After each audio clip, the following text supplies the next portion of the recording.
Assalamualaikum warahmatullahi wabarakatuh. Alhamdulillahirabbil alamin. Ketemu lagi, bersyukur masih sehat jasmani, rohani, ekonomi, waktu. Sehat jasmani, sehat rohani, sehat ekonomi, sehat waktu. Salawat dan salam semoga selalu tercurah kepada baginda Rasul Nabi Muhammad SAW. Insyaallah ya, mudah-mudahan sampai akhir zaman keluarga kita, nasab kita, anak cucu kita semuanya tetap menjadi pengikut sunnahnya Nabi Muhammad SAW. Saudaraku, hari ini saya akan bahas pesantren yang rencana akan kita bangun di Palu. Sebenarnya di Besuki. Sebenarnya ini ibarat buku ya, ibarat buku sudah saya tutup. Saya sudah tutup buku gitu kan. Ya cuman ini kan ada kabar baru kan. Jadi kan dulu waktu saya mendatangkan alat berat, meratakan lahan itu kan sekaligus saya mendatangkan arsitek gitu kan. Jadi kita udah planning kita itu udah ke depan gitu. Ibarat catur itu kita tuh melangkahnya sudah bukan hanya pion, bukan hanya strategi. Tapi udah 20 langkah ke depan itu sudah kita pikir gitu. Jadi saya sudah manggil jasa arsitek, 2 yang saya datangkan waktu itu arsiteknya. Yang satu dari Banyuwangi, yang satu dari Surabaya. Pak Tenggi tahu tuh, Pak Lurah tahu tuh, dari Banyuwangi terus dari Surabaya. Rencana 2 arsitek ini saya pakai dua-duanya, mana yang terbaik saya ambil atau dua-duanya dikolaborasi.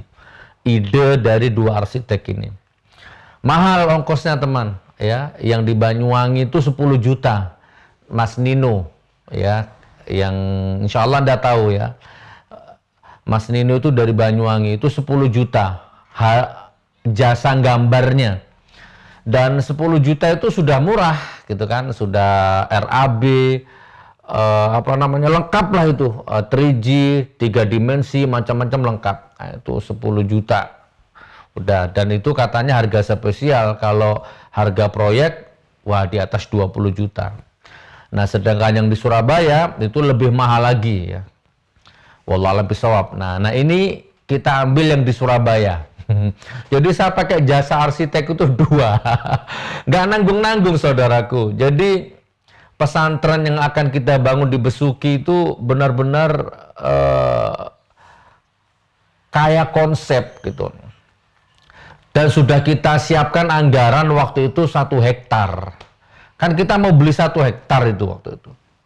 Karena yang masuk di telinga saya awalnya itu memang ada tanah 1 hektar yang mau dijual kan gitu. Makanya kita survei. Kita siapkan dananya. Nah, seiring dengan waktu berputar terjadilah polemik-polemik, kasus-kasus gitu. Maka akhirnya untuk mengawali saya disarankan membeli yang 2.600 ini dulu. Nah, itu yang baru kita beli. Sisanya itu sudah siap. Hanya tinggal nunggu waktu aja. Oke, next. Maka muncullah masalah-masalah ya, ditolak ansor, ditolak banser, ditolak masyarakat katanya gitu kan. Tapi sampai detik ini saya belum ketemu satupun pihak banser, pihak ansor yang nyata-nyata menolak. Hanya di media ramenya. Tak ajak ketemu, tidak pernah mau. Dan sampai detik ini mereka sepertinya sudah mulai cuci tangan. Bukan saya, bukan saya, bukan saya, bukan saya, bukan saya gitu. Udah lari, terbirit-birit dengan sendirinya. Terus ditambah lagi sinetron dari Supriyono Sarjana Hukum, itu sinetron itu kembangannya lah. Kalau ibarat silat itu tuh kembangannya, ya kan. Nah disitulah muncul diagnosa. Kalau ibarat dokter tuh diagnosis itu bahwa inilah pembodohan, penipuan, penggembosan, nah, ya dari Supriyono itu. Nah, oke, udah itu sudah muncul videonya, udah lengkap. Nah, kita nggak akan bahas itu. Nah, sekarang beberapa minggu yang lalu arsitek yang di Surabaya kirim gambar dan kirim video. Gus, kurang lebih seperti ini videonya. Keren teman. Itu RAB-nya 2 miliar lebih itu. Jadi jangan dibilang pesantren murah, ini pesantren mahal.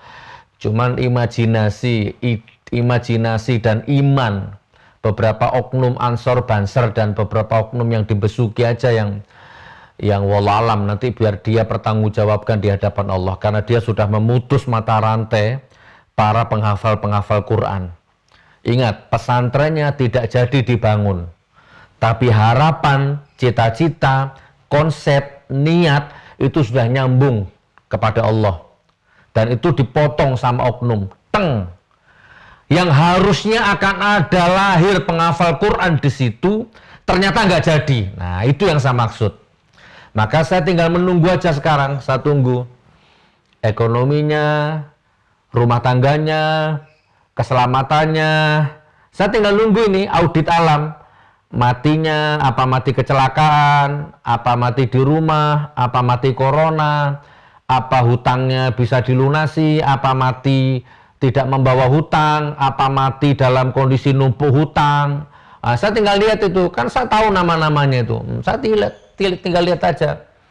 Oh begitu ya, oh begini, oh itu Supriyono itu ya, itu yang membohongi orang ya kan, pegang-pegang duit itu duitnya siapa? Itu kemarin sudah mau kita laporkan itu, tapi sudah perjalanan dari sini niat sudah ke Kapolres itu Bondo itu, tapi di tengah jalan ada sesuatu yang membuat kita pending dulu itu. Saya tinggal lihat bagaimana nasib orang-orang yang menggagalkan pembangunan pondok pesantren tahfidz Quran, bahkan yang rencana akan digratiskan. Itu saya mau lihat kayak apa nasibnya orang-orang ini gitu. Ya doakan, saya sudah banyak beberapa tempat ya, kita hanya tinggal nunggu takdir Allah, tinggal tunggu semuanya kondusif gitu kan. Saya nggak mau lagi melangkah gegabah, kita pelan-pelan yang penting pasti gitu. Nah gitu teman ya. Nah, saya akan bahas ini sekarang. Ini loh rencana pondok pesantrennya. Kita putar ya. Kayaknya kemarin siapa Rif sudah ngupload ini. Rif itu YouTuber lokal ya di Besuki sana. Yuk kita lihat. Nih. Pesantren tahfidz Quran. Tak push dulu. Tek, di-push dulu deh ya.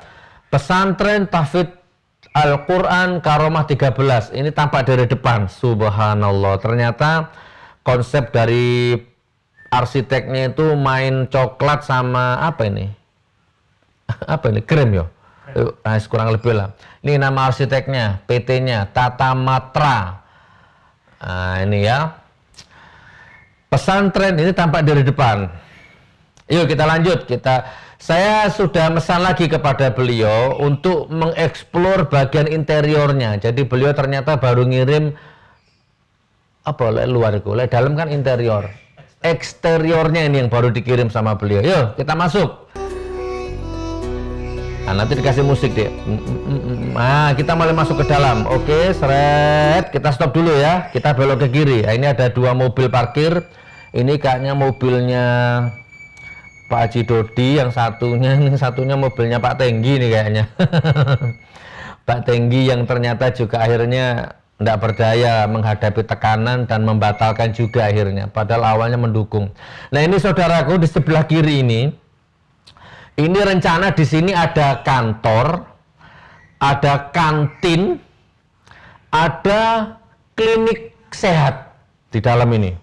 Klinik sehat di dalam situ ada bekam, fasdu, ya Tibu Nabawi lah ya.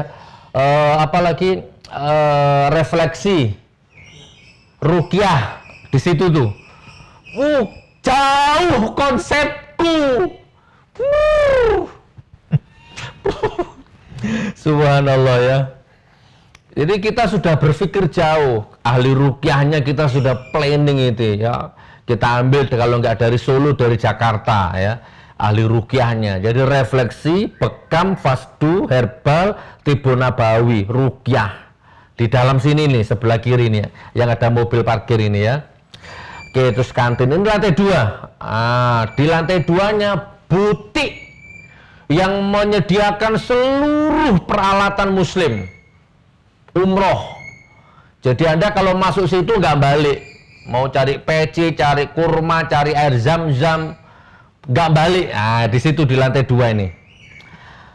Nah, terus sebelah kanan ini masjidnya. Nah, di situ akan ada. Oke, kita masuk lagi ya. Ini tak explore senti demi senti. Setelah itu nanti kita putar secara utuh.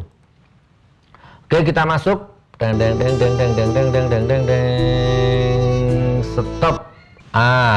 Ini kita sudah mulai masuk ke zona tengah. Nah, ini di kiri kayaknya di sini tempat anak-anak menghafal Qur'annya. Jadi nggak stres teman ya, tetap terbuka dengan alam. Menghafal Qur'annya kayaknya di sini nih, sebelah kiri. Tapi di sebelah kanan juga ada semacam taman. Oh, kita pindah dari dalam sekarang. Tadi tampak dari depan, sekarang kita dari dalam. Ini nih ya, sebelah ini dek, dekatnya kantor tadi. Nah, di situ lantai 2 ya, jadi di bawah itu bisa untuk pengajian, bisa untuk terima tamu, musyafir, apalah ya. Nah, atau mungkin di atas juga bisa, nggak tahu itu untuk apa, tapi penghafal Qur'annya di situ. Terus sebelah masjid, ternyata di sebelah masjid, di belakang masjid itu ada halaman luas.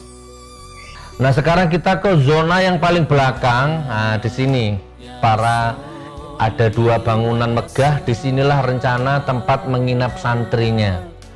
Nah, nih, jadi ada bangunan 2 itu tempat menginap santrinya di sini, di paling ujung ya, paling belakang. Mungkin ada dapur umum juga di sini nih. Dapur umum tempat menginap santri. Kita lanjut. Nah, ini tempat menginap santrinya. Saya mau explore. Saya itu menarik yang di belakang masjid. Mana belakang masjid? Ini di sebelah mananya ini? Oh, ini di ini. Ini ada bangunan lagi ternyata ya, 2 ya.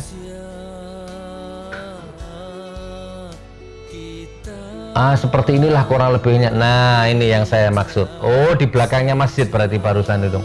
Ini yang saya maksud teman. Pause. Tik. Nah, jadi di belakang masjid ini ada halaman luas. Nanti di situ rencana akan kita kasih taman gitu kan. Disitulah teman-teman santri-santri kalau sore ya menghafal Qur'annya secara outdoor tuh di situ. Ya, mungkin belajar silat juga di situ gitu kan. Belajar memanah juga di situ. Nah, di sini di bangunan ini itu mungkin juga tempat menginap santri juga, wallahualam. Nanti kita tanyakan kapan-kapan kita undang arsiteknya. Ini teman, ini tampak dari belakang full. Jadi ini masjid tampak dari belakang. Coba kita lanjut. Tuh keren, subhanallah ya. Mudah-mudahan pelan tapi pasti kita akan segera menemukan lokasi. Allah akan meluluskan niat kita. Oh, ini tampak dari atas dek. Oh, tampak dari atas, subhanallah. Push. Oh, ini tampak dari atas ini. Seperti ini kurang lebihnya. Ini tanah yang di sebelah ini siapa namanya itu? Siapa dek? Hilang. Lupa. Itu sudah mau kita jual, sudah mau dijual waktu itu. Janjian sama saya pas hari raya Idul Adha waktu itu mau ketemu saya. Aduh, siapa itu namanya itu? Sudah janjian sama Pak Samsul itu yang menjaga tanah itu. Tanggal 30 hari Idul Adha itu janjian sama saya mau membebaskan tanah di sebelahnya itu. Oke, ini tampak dari atas ya, tampak dari depan. Nah, itu ada menara. Menara itu nanti multifungsi. Di situ akan ada mercusuar, akan ada lampu laser yang bisa menembus angkasa kanan kiri. Jadi hiduplah di situ. Nah, di situ nanti akan menjadi destinasi wisata religi terbesar. Ini tampak dari atas ini. Subhanallah. Oh, ini dari atasnya ini. Keren. Ini dari atas. Oke, saudaraku, inilah yang rencana akan kita bangun, yang digagalkan oleh oknum Ansor Banser lokal Besuki ya, dan saya juga sempat dikhianati oleh Banser Besuki yang namanya Subhan itu. Terus kemudian saya banyak ketemu orang, jadi saya hampir 2 bulan itu buang-buang waktu, buang-buang duit, kan 2 hari sekali ke Besuki saya. Ketemu orang ini, besok ketemu lagi orang ini, besok ketemu lagi orang ini. Dan intinya semuanya itu malah saling menjelekkan. Si A menjelekkan si B menjelekkan si C menjelekkan si D menjelekkan si G menjelekkan si H menjelekkan si A, mulek di situ. Itu hampir 2 bulan saya didolimi seperti itu. Ya, tidur di hotel Utama Raya saya di situ tuh. Nah, sampai sekarang. Nah, sekarang teman, detik ini tanggal 3 September hari Kamis. Sekarang proses akte jual belinya itu lagi kita proses. Nah, mudah-mudahan lancar. Nah, di sini akan kita tempuh jalur hukum nanti. Kalau masih ada yang memaksakan kehendak menghalang-halangi proses jual beli ini, baru nanti kita ketemu di pengadilan. Nah, jadi sampai di sini saya masih disuruh ngalah dulu ya. Ada beberapa orang yang nyuruh ngalah dulu. Baik teman, ini yang saya bisa sampaikan. Mudah-mudahan konten ini manfaat.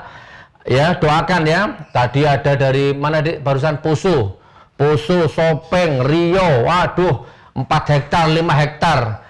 Disuruh jual disuruh beli murah, rah, dananya ada, kalau siap dibeli sudah, sekarang kontan ada yang diwakafkan. Cuman saya belum bisa mikir teman, luar Jawa, Rio, Sopeng, Poso, Masya Allah. Saya masih minta sama Allah mudah-mudahan di Jawa gitu ya, karena di luar Jawa saya sudah punya pesantren, sampai sekarang masih jalan, berkembang, 300 santrinya. Nah, ini yang bisa saya sampaikan. Monggo rakyat Besuki, saya tetap baik sama antum semua.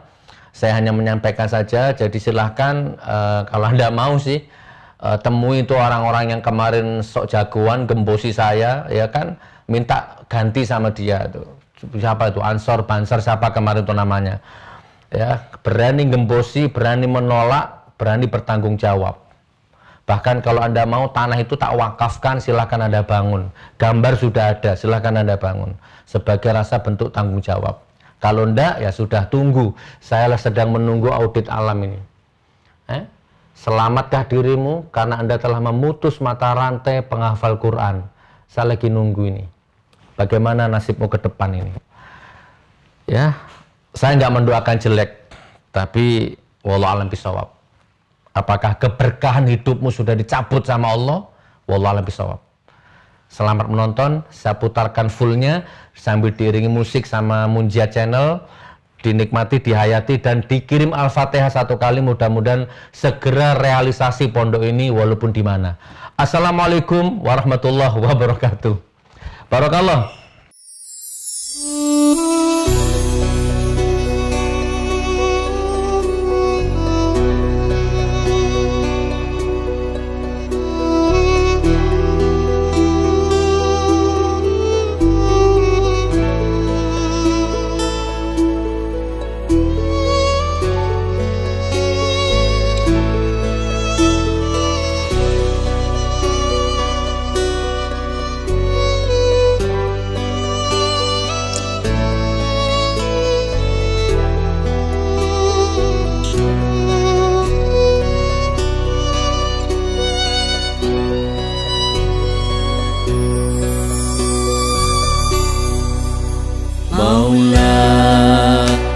Sholli wa sallim